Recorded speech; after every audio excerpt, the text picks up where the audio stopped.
तो अभी रिसेंटली मैं रायन गोसलिंग और एमिली ब्लंट की द फॉल गाय मूवी देखकर आया हूँ, जिसके बारे में यस आई नो कि मैं थोड़ा सा लेट हूँ, बट मैंने मूवी ये भी देखी है और डायरेक्ट मूवी देखने के बाद ही मैं अपनी ये वीडियो को रिकॉर्ड कर रहा हूँ। और जब इस मूवी का ट्रेलर आया था, जो कि मैंने नहीं देखा क्योंकि मैं डायरेक्ट मूवीज़ देखता हूँ और ट्रेलर देखने वाली मेरे में आदत नहीं है, तो इसके बाद फिर जब इसके पोस्टर्स वगैरह आना शुरू हुए, फिर मैंने इंटरनेट पे जाके इसका प्लॉट पढ़ा कि आखिर ये मूवी है किस बारे में होने वाली, तो मुझे थोड़ा बहुत आइडिया हो गया था कि इसमें स्टंट मैन के ऊपर थोड़ा बहुत फोकस किया जाएगा। पर जब मैंने ये मूवी देखी तो ये मूवी टोटली एक स्टंट मैन के एक्शन के ऊपर फॉलो करती है। और अगर मैं सिंपल वर्ड्स में कहूँ, ये मूवी स्टंट्स मैन को स्पेशली तौर पे ट्रिब्यूट देने के लिए बनाई गई है, जो कि ये मूवी के अंदर भी बात क्लियर करते हैं कि स्टंट्स मैन की अकेडमी के ऑस्कर अवार्ड्स में कोई भी कैटेगरी नहीं होती। और ये मूवी देखने के बाद हमें एक बात क्लियरली तौर पे रियलाइज हो जाती है कि स्टंट मैन के बगैर मूवी अधूरी है। स्पेशली जो एक एक्शन मूवी होती है वो 50% एक स्टंट मैन के ऊपर डिपेंडेंट होती है। पर रही बात इस मूवी की, तो इसके बारे में मैं ये कहना चाहूँगा यार, द फॉल गाय कब आई और कब चलेगी इसका कोई पता नहीं लगा है।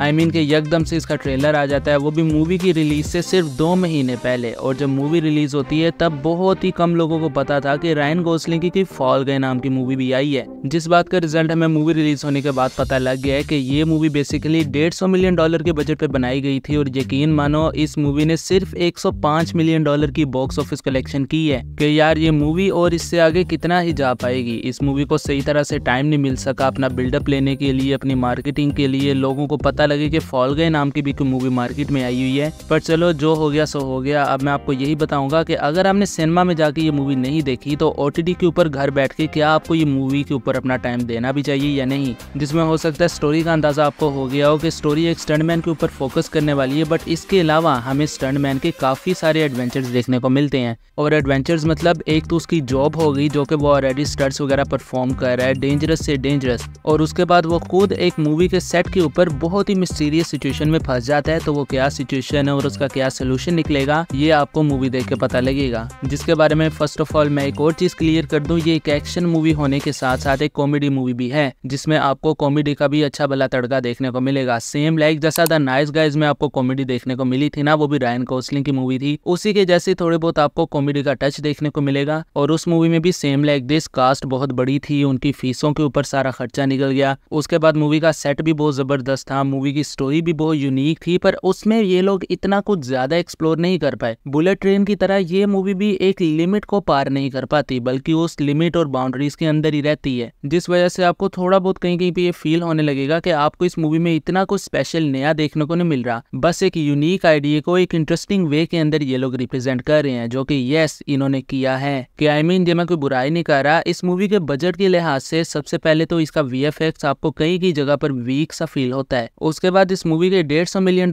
के बजट में ये लोग काफी सारी नई चीजें एक्सप्लोर कर सकते थे अपनी स्टोरी को और इंटरेस्टिंग वे में रिप्रेजेंट करने के लिए। और इस वजह से आपको मूवी की लेंथ भी कई जगह पर काफी लंबी फील होने लगती है, जिससे आप मूवी को स्किप करने पे आ जाते हो। कि I mean at some point हमें रियलाइज हो जाता है कि ये मूवी अपने अंदर इतना कुछ स्पेशल नहीं रखती, बट हाँ एक इंटरेस्टिंग सी एक्शन कॉमेडी मूवी आपको देखने को मिलती है। पर इसका मतलब ये बिल्कुल नहीं कि ये मूवी एक बिल्कुल ही टाइम पास की मूवी है, बल्कि इस मूवी के अंदर काफी सारे अच्छे एस्पेक्ट्स आपको देखने को मिलते हैं। फर्स्ट ऑफ ऑल इस मूवी की कॉमेडी मुझे थोड़ी बहुत यूनिक लगी। उसके बाद मूवी का जो सेट डिजाइन है वो मुझे बहुत ही ज्यादा ग्रिपिंग और इंटरेस्टिंग लगा। फिर मूवी में जिस तरह के विजुअल्स का यूज किया गया, VFX का नहीं बल्कि विजुअल्स का, जो आपको स्क्रीन पे कलर्स वगैरह और जो सारी इंटरेस्टिंग चीजें नजर आती हैं, जिनसे आपका एक मूवी के अंदर इंटरेस्ट बना रहता है। स्क्रीन के ऊपर जो चीजें आप देखते हो, तो वो सारे विजुअल्स इन्होंने बहुत ही ब्यूटीफुल वे में हम सबको दिखाए हैं। और उसके बाद इस मूवी में वो जो इन्होंने सारे स्मोक्स वगैरह सीन का यूज किया है, वो मुझे कहीं ना कहीं पे मैड मैक्स का थोड़ा बहुत टच देते नजर आते थे। फिर उसके बाद इन सारी चीजों को और ज्यादा स्ट्रॉन्ग करने में मूवी के बैकग्राउंड म्यूजिक का भी अच्छा खासा रोल है, जिसे देखकर यार मूवी के एक एक एलिमेंट ने अपनी जान डाल दी है।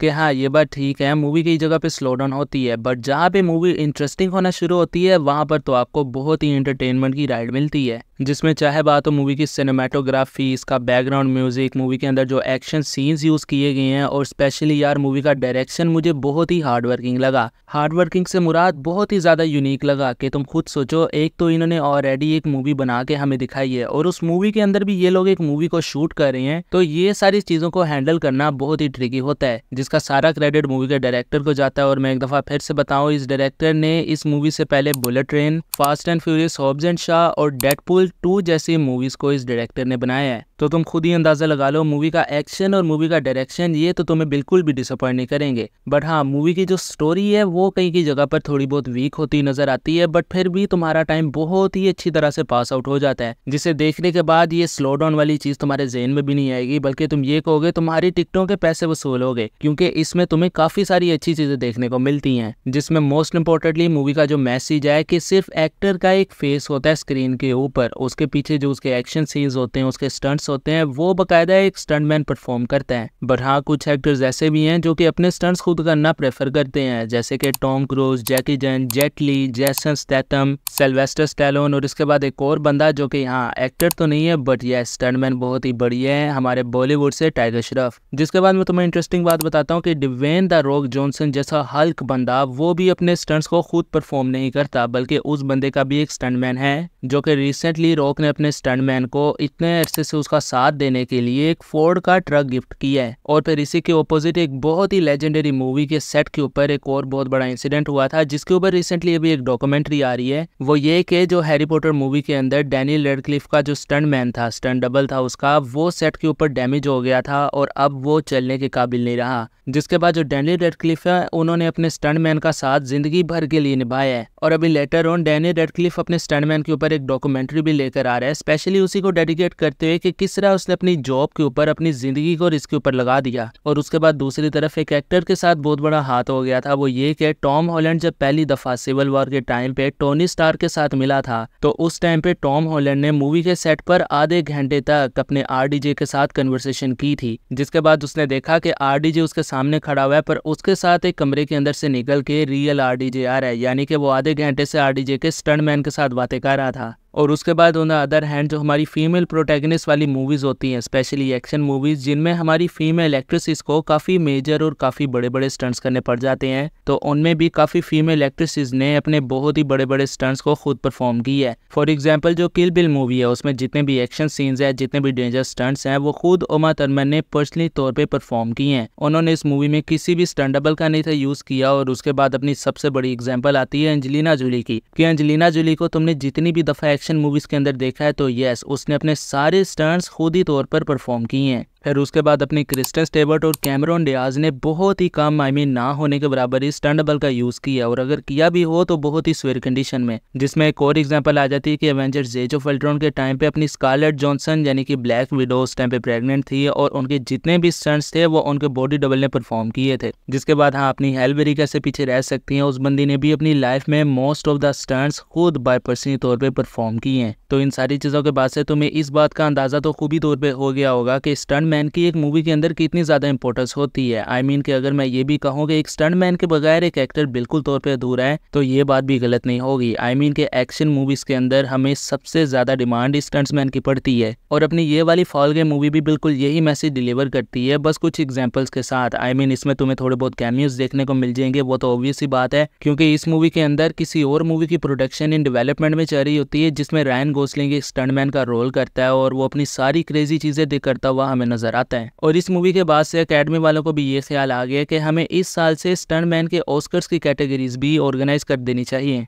जिसके बारे में मेरा अभी से वोट पॉजिटिव है, क्योंकि यार हॉलीवुड में काफी सारी कैटेगरीज अभी इंट्रोड्यूस होने वाली रहती हैं। फॉर एग्जांपल तुम इसी साल ले लो, बेस्ट एक्शन मूवीज का अवार्ड इन्होंने ऑर्गेनाइज किया ही नहीं था, हमें ये पता ही नहीं लगा कि बेस्ट एक्शन हीरो कौन रहा है और बेस्ट एक्शन मूवी का अवार्ड कौन सी मूवी को मिला है। तो चलो फिर ओवरऑल वापस आते हैं अपनी मूवी की तरफ, जिसके बारे में मैंने तुम्हें पहले भी बता दिया, और इन द एंड एक दफा दोबारा क्लियर कर देता हूँ कि ये तुम्हारे लिए एक मस्ट वॉच मूवी तो बिल्कुल नहीं बनती, बट हाँ मैं ये कहूंगा कि ये मूवी तुम एक दफा जरूर चेकआउट करना। तुम्हें इसमें काफी सारी चीजें इंटरेस्टिंग देखने को मिलेगी, और मोस्ट इंपोर्टेंटली जैसा मैं हर दफा कहता हूँ कि तुम्हें मजा आएगा ये मूवी देख के। जिसके लिए मैं अपना बताऊं तो मैंने इसे IMDb पे 10 में से 7 की रेटिंग दी है, जो कि यस ये मूवी डिजर्व करती है। तो फिर चलो ये था मेरा फॉल गेम मूवी के लेके रिव्यू, जिसके बारे में मैंने तुम्हें पॉजिटिव और नेगेटिव चीजें बता दी, और ये भी बता दिया कि तुम्हें अपना टाइम के इस मूवी पे देना चाहिए या नहीं। और अगर तुम मेरी इस रिव्यू से एग्री करते हो, तुम्हारे इस मूवी के बारे में क्या थॉट्स हैं, क्या ओपिनियंस है, वो मेरे साथ कमेंट्स में जरूर शेयर करना। I respect everyone. और अगर तुम्हें इस वीडियो में कोई सी भी चीज अच्छी लगी हो ना, तो यार चैनल को सब्सक्राइब जरूर कर देना, मुझे तुम्हारी सपोर्ट की काफी जरूरत है। मैं मिलूंगा तुमसे अपने अगले किसी मूवी के रिव्यू में। So till then be सिनेफेलिक।